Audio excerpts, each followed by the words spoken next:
DSS ಅಲ್ಪಸಂಖ್ಯಾತರ ಅಧ್ಯಕ್ಷರು ಬೆಂಗಳೂರು ಇವರ ನೇತೃತ್ವದಲ್ಲಿ ರವಿ ಸಿಂಗ್ ಹಾಗೂ ನಿಧಿ ಆಹುಜಾ, ಜಗನ್ ಹಾಗೂ ಶಾಲಾ ಸಿಬ್ಬಂದಿಯ ಉಪಸ್ಥಿತಿಯಲ್ಲಿ ಹುಳಿಮಾವಿನ ಸಮರ್ಥನಂ ವಿಕಲಚೇತನ ಮಕ್ಕಳ ಶಾಲೆಯಲ್ಲಿ ಮಕ್ಕಳಿಗೆ ಊಟದ ವ್ಯವಸ್ಥೆಯನ್ನು ಮಾಡಲಾಯಿತು.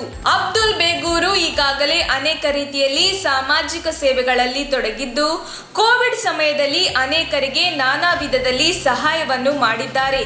ಅಬ್ದುಲ್ ಬೇಗೂರು, ರವಿ ಸಿಂಗ್, ನಿಧಿ ಆಹುಜಾ ಈ ಮೂವರು ಅನೇಕ ಸಮಾಜಮುಖಿ ಕಾರ್ಯಗಳನ್ನು ನಡೆಸುತ್ತಾ ಮಾನವೀಯತೆ ಮೆರೆಯುತ್ತಿದ್ದಾರೆ. ರವಿ ಸಿಂಗ್ ಅವರ ಧರ್ಮಪತ್ನಿ ನಿಧಿ ಆಹುಜಾ ಅವರು ಕೂಡ ಈ ಸಾಮಾಜಿಕ ಕೆಲಸಗಳಿಗೆ ಕೈ ಜೋಡಿಸಿದ್ದಾರೆ. ಎಲ್ಲರೂ ನಮ್ಮ ಹೊಟ್ಟೆ ತುಂಬಿದರೆ ಸಾಕು ಎಂದು ಸುಮ್ಮನಿರುತ್ತಾರೆ. ಆದರೆ ಈ ಸಾಮಾಜಿಕ ಸೇವೆಯನ್ನು ಮಾಡುತ್ತಿರುವ ಕೈಗಳು ಹಸಿದವರ ಹೊಟ್ಟೆ ತುಂಬಿಸುವ ಕಾರ್ಯವನ್ನು ಮಾಡುತ್ತಿದ್ದು, ಅವರ ಕಾರ್ಯಕ್ಕೆ ಶ್ಲಾಘನೆ ವ್ಯಕ್ತವಾಗಿದೆ.